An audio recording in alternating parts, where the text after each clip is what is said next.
오늘은 마태복음 2장 1절부터 12절 말씀으로 예수님을 경배합시다 이 제목 가지고 함께 말씀을 나누려고 합니다. 여러분, 한 주도 승리하셨습니까? 요즘에 사람을 만나면 안부를 묻게 되죠. 우리가 잘 아는 대로 코로나로 인해서 많은 사람들이 힘들어하고 있기 때문입니다. 한 주 동안 뉴스를 통해서 코로나 소식을 접하면서 굉장히 답답하기도 하고 근심되기도 하고 또 걱정도 많이 됐습니다. 여러분도 많이 힘드시고 염려되실 거라 생각됩니다.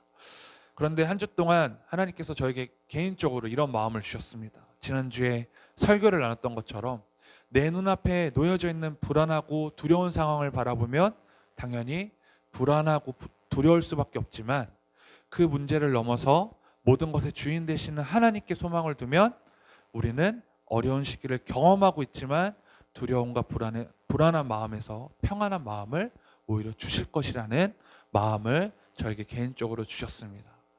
억지로 두려움과 힘든 감정을 억누르면서 체면을 걸어가지고 괜찮은 척하면서 형식적인 감정을 드러내라는 것이 아니라 우리의 두려움을 소망으로 변화시키시고 불가능을 가능케 하시는 하나님을 어디서 찾아야 됩니까? 말씀 속에서, 그리고 예배 가운데, 그리고 기도 속에서 충분히 믿고 깨달아야 될 줄 믿습니다. 사랑 여러분, 다윗은 시편 39편에 한 편밖에 안 되는 짧은 인생이라는 것을 고백합니다. 자신의 인생은 한 편밖에 되지 않은 짧은 인생이라고 39편에 나옵니다. 자신의 일생은 주님 앞에서 아무것도 아님을 고백하고, 그리고 사람들의 일생은 한순간에 입김일 뿐이라고 말합니다. 입김은 어떻게 되죠? 그냥 불었다 갑자기 싹 사라지죠. 그것을 인생이라고 표현합니다. 다윗은 이리저리 돌아다녀 보지만 결국 모든 것이 헛것이고 재물도 모아서 쌓아두지만 그것도 헛것임을 시편 39편에 고백합니다. 그리고 다윗은 정말 중요한 고백을 합니다. 주님만이 나의 소망이십니다. 제가 한 주 동안 이 시편 39편을 이렇게 우연하게 책을 읽으면서 발견하게 됐는데 정말 소름이 돋을 정도로 은혜가 됐습니다. 닭살이 돋을 정도로 주님만이 나의 소망이십니다 라는 그 성경 구절을 봤을 때 너무나 마음이 위로가 되고 평안이 찾아왔습니다. 우리도 이와 같길 소망합니다.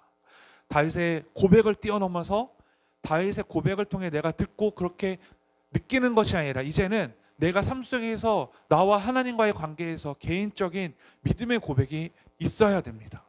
시편 37편에 나온 다윗의 간증과 고백을 보고 깨닫는 것을 뛰어넘어서 예수님만이 나의 소망 되심이 이제 내 간증과 내 고백이 되어야 될 줄 믿습니다.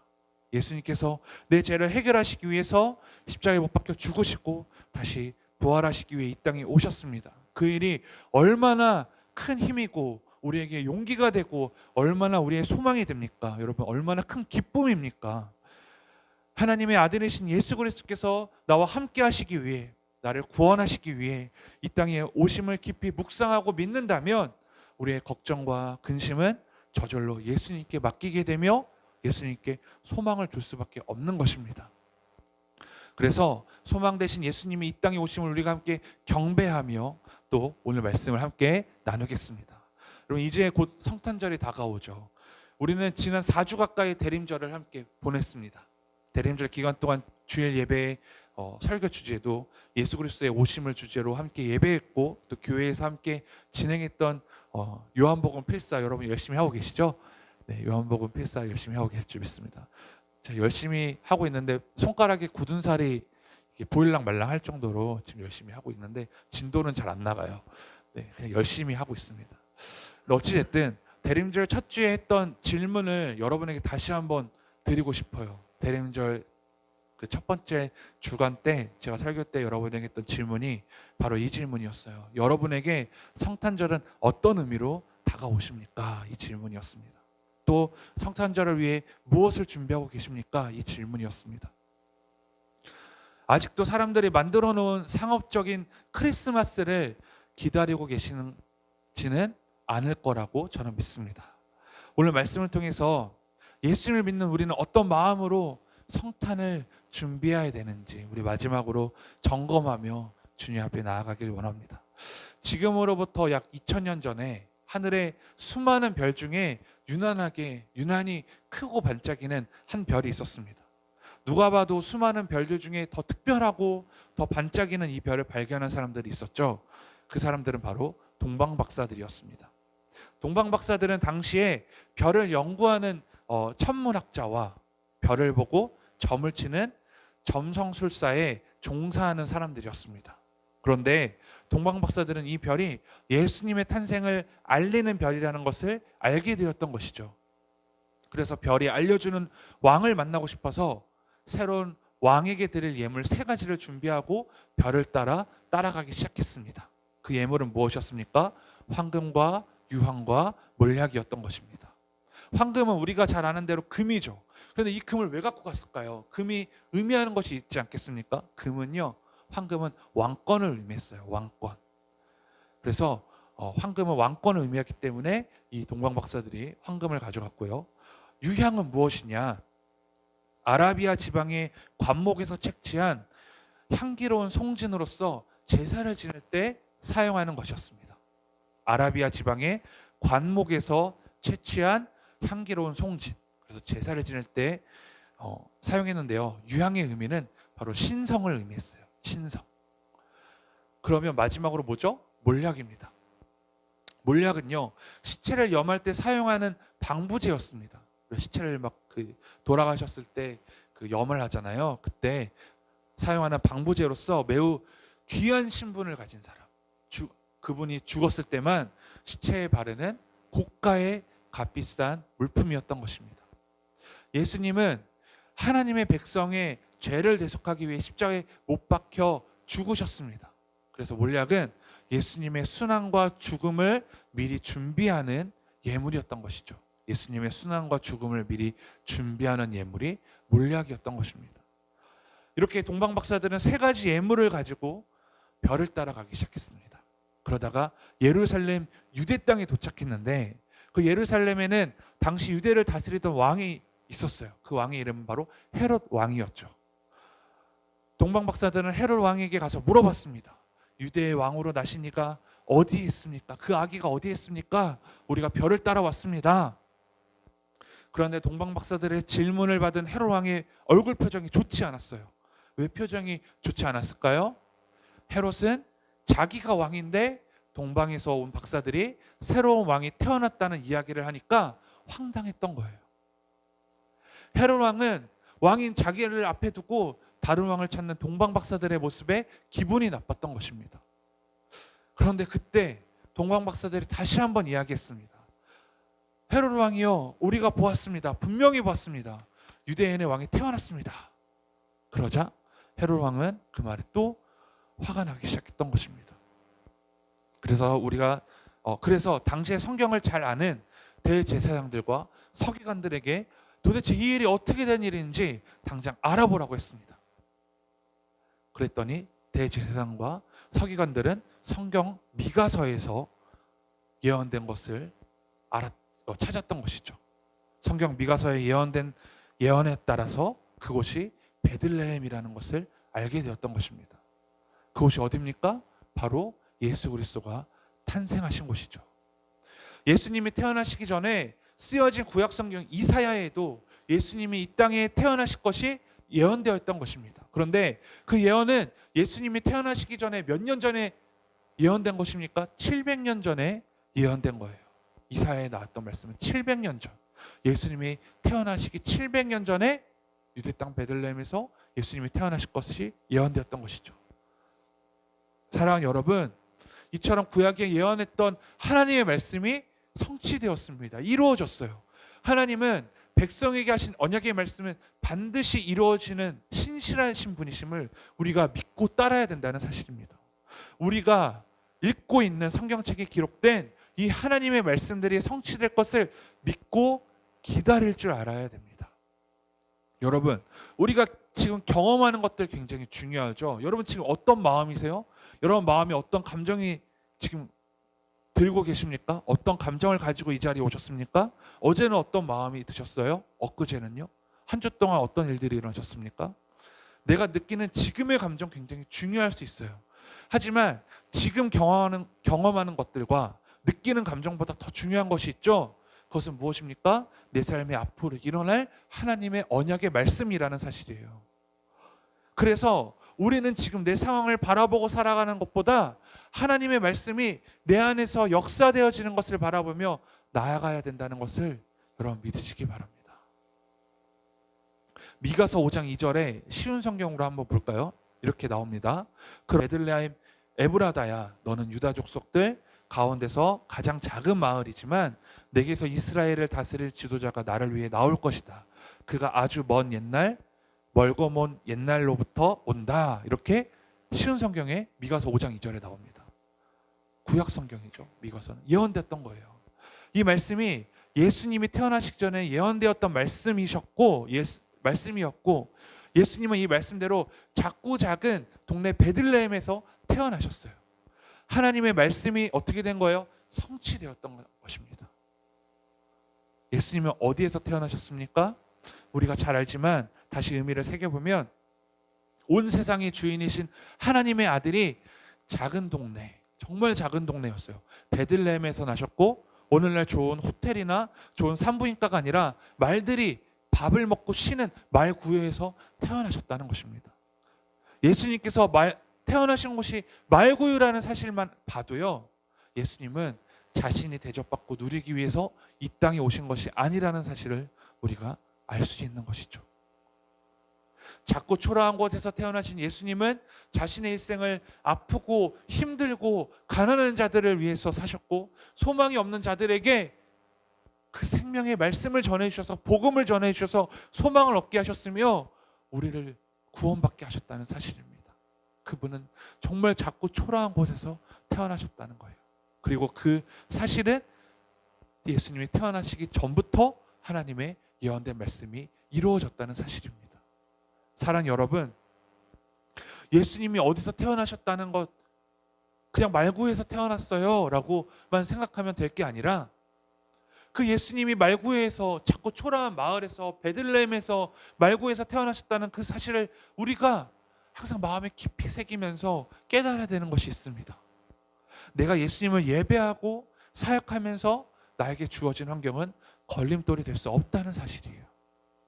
내가 가진 것이 없어서, 내가 좋고 많은 것을 헌금할 수가 없어서, 그래서 예수님을 제대로 예배하지 못하고 내가 많은 헌금을 넣지 못해서 그것 때문에 뭔가 초라해 보인다? 아니요.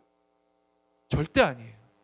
하나님은 우리의 중심을 보시지 나에게 주어진 환경을 바라보시면서 판단하시는 분이 아니라는 사실이에요. 그렇죠, 여러분? 좋은 것을 많이 드려야 하나님이 기뻐하시고, 자꾸 초라한 것을 드린다고 해서 하나님이 기뻐받지 않으신다? 아니요, 이건 인간적인 생각이에요. 세상은 그렇게 판단할지 모르지만 예수님은 그렇지 않으시죠. 예수님은 말구에서 태어나셔서 우리를 구원받게 하는 그 누구도 감당할 수 없는 일을 하셨어요. 말구에서 태어나셨음에도 불구하고. 성경에 보면 두 렙돈을 바친 여인이 나옵니다. 여러분 너무나 잘 알죠. 이 여인이 헌금하기 전에 부자들이 많은 돈을 헌금함에 넣는 모습을 예수님이 보셨어요. 하지만 예수님은요, 부자들이 많은 돈을 헌금함에 넣는 그 모습을 보시고 감동하지 않으셨어요. 감동받지 않으셨어요. 당시 적은 금액이었던 두 렙돈이었지만 예수님은 그 가난한 여인의 중심을 보시고 감동하셨다는 사실이에요. 성경에 일어나는 엄청난 역사는 대단한 사람, 능력 있는 사람을 통해서 일어났나요? 아닙니다. 대단한 사람, 능력 있는 사람은 하나님의 역사를 경험하지 못한다는 그 말을 하고 싶은 게 아니에요. 그 사람들도 당연히 하나님의 능력을 경험할 수 있고 하나님이 그들을 사용하시면 위대한 일을 할 수 있죠. 그런데 제가 말하고 싶은 것은 세상이 기대하고 바라보는 관점은 엄청난 학벌과 재벌, 능력을 가진 사람만이 세상을 변화시킨다고 바라보지만, 하나님께서 사용하시는 사람은 하나님의 말씀을 순종하고 믿고 따르는 사람을 통해 역사가 일어난다는 사실입니다. 그렇기 때문에 이 교회 안에서 그 누구도, 그 어떤 사람도 어떤 직업을 가졌던 간에, 어떤 재산을 가졌던 간에, 어떤 학벌을 가졌던 간에 크고 작음이 없어요. 크고 작음이 있으면요, 그 사람은 예수님을 제대로 믿는 사람이 아니에요. 오히려 그 사람을 부러워하고 그 사람의 권력을 가져서 그 사람의 힘으로 교회가 좌지우지 된다? 그 사람을 부러워할 것이 아니라 그 사람을 책망해야 될 일이라는 사실이에요. 예수님이 그렇게 하지 않으셨는데. 사랑하는 여러분, 내 중심을 하나님께 인정받는 신앙이 되시기를 간절히 소망합니다. 외면의 아름다움과 발전도 노력하세요. 노력하지 말라는 말이 아니죠. 외면의 아름다움과 또 발전도 노력하시되 우리의 중심이 들여지는 신앙이 더 발전적이어야겠죠. 더 노력되어야겠죠. 그런 성도님들 되시기를 간절히 소망합니다. 다시 말씀으로 돌아가서 대제사장들과 서기관들의 보고를 받은 헤롯 왕은 어떤 마음을 품었을까요?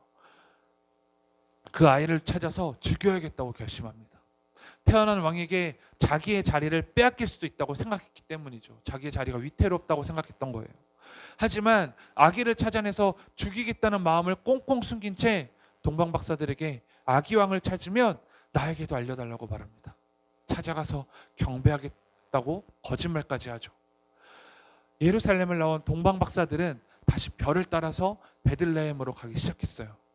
그렇게 길을 가다가 갑자기 별이 멈췄고 동방 박사들이 멈춘 곳으로 갔더니 그곳에 누가 계셨습니까? 바로 아기 예수님이 계셨던 거예요. 동방 박사들은 크게 기뻐하면서 새로운 왕이신 하나님의 아들 예수 그리스도께 경배했습니다. 그 당시에는 동방 박사들뿐만 아니라 유대 땅에 살던 많은 사람들도 새로운 왕을 기다렸어요. 왜냐하면 이 당시에 유대 사람들은 로마로부터 지배를 받으면서 살고 있었기 때문에 로마로부터 구해줄 위대한 왕을 기다렸던 것이죠. 그런데 당시 사람들은 왕이신 예수님의 탄생에 별로 기뻐하지 않았어요. 자신들이 생각했던 왕과 달랐던 것입니다. 헤롯 왕과 같은 세상 왕처럼 예수님을 생각했기 때문이에요. 지금 자신들의 삶을 지금 당장 자신들의 기준으로 즐겁게 변화시켜 주길 원했던 거예요. 그런 예수님이길 원했던 것이죠. 하지만 이들 모두에게 필요한 왕은 예수님이셨어요. 왜냐하면 마태복음 1장 21절에 이렇게 나옵니다. 우리 다 함께 읽어볼까요? 마태복음 1장 21절 시작. 아들을 낳으리니 이름을 예수라 하라. 이는 그가 자기 백성을 그들의 죄에서 구원할 자이심이라 하니라. 아멘. 예수님이 이 땅에 왜 오셨습니까? 이 1장 21절에 나오죠. 죽으러 오셨어요. 우리의 죄를 용서해 주시기 위해 우리 대신 십자가에서 죽으러 오셨던 것입니다. 죽어서 지옥에 갈 수밖에 없는 우리를 위해 대신 죽으셔서 천국 가게 하시는 그 은혜보다 우리가 얻을 더 큰 은혜가 어디 있겠습니까? 이들에게 필요한 왕은 바로 예수님이시지 세상의 왕이 아니었던 거예요. 그런데 어쩌면 오늘날 살아가고 있는 우리도 나의 죄를 구원하러 오시는 왕이신 예수님보다는 예수님이 그저 헤롯 왕과 같이 세상 왕이 나에게 되어주기를 바라고 믿고 있진 않은지 우리가 생각해 봐야 될 것 같습니다. 나를 구원해 주신 사실에 정말 감사하며 살아가는 것보다 내 기도 제목과 내가 바라고 원하는 것을 이루어 주시지 않음에 원망하고 불평하며 불신하는 모습이 더 많지 않습니까? 많은 사람들이 지금도 참된 왕, 진짜 왕이신 예수님을 알아보지 못하고 여기저기서 왕을 찾아다니고 있어요. 그런데 진정한 왕이신 예수 그리스도는 이미 이곳에 와 계십니다. 이 땅에 와 계십니다. 여러분 믿으십니까? 심지어 기독교인들도 많이 그러죠. 사람들은 힘들어하죠. 아파합니다. 이 시대에 지금 요즘 시대에 더 힘들고 아파합니다. 도움의 손길을 요청하죠. 간절해지지 않습니까? 그런데 예수님을 찾지 않아요. 우리에게 정말 진정으로 필요한 분은 바로 예수 그리스도입니다. 그분이 여러분의 죄의 문제를 해결해 주시고 아파하고 힘들어하는 모습을 지켜보시면서 위로해 주실 분이십니다. 사랑하는 여러분, 세상에는 힘들고 지친 사람이 정말 많죠. 그게 나일 수도 있어요. 그런데 이 땅에 오신 예수님을 찾지 않는 것이 문제입니다. 하지만 우리를 구원하시기 위해 이 땅에 오신 예수 그리스도 그 한 분만이 우리의 유일한 소망이심을 여러분 믿으셔야 합니다. 우리에게 필요한 것은 나를 위해 이 땅에 오신 예수님, 내 죄를 용서해 주시고 죽으심으로 나는 그 은혜를 누리며 소망으로 살아갑니다. 내가 힘들고 지칠 때마다 위로해 주시고 올바른 길로 인도해 주심을 내가 믿습니다. 라는 고백이 우리에게 필요한 것입니다. 예수님을 믿고 신뢰하는 자에게 주어지는 특권이죠. 여러분에게도 이 소망의 메시지가 있기를 간절히 소망합니다. 예수님은 우리를 죄에서 구원해 주시기 위해 크고 모든 것을 갖춘 곳에서 태어나신 것이 아니라 작고 보잘것없는 베들레헴이라는 곳에서 태어나셨습니다. 그것도 말구유에서, 말밥통에서 태어나신 거예요. 헤롯 왕과 같은 세상적인 왕에게는 환경이 중요할지 모르겠지만 예수님에게는 그런 것들이 중요하지 않으셨어요. 다가오는 성탄절, 여러분, 제가 다시 한번 질문하고 싶습니다. 어떤 마음으로 예수님의 탄생을 준비해야겠습니까? 여러분은 예수님에게 어떤 중심을 드리겠습니까? 어떤 순종함으로 예수님께 나아가야 될까요? 나를 구원하기 위해 목숨을 바치러 오신 예수님께 감사하는 마음으로 기다리는 여러분 되시기를 간절히 소망합니다. 기도하겠습니다. 우리 함께 기도합시다.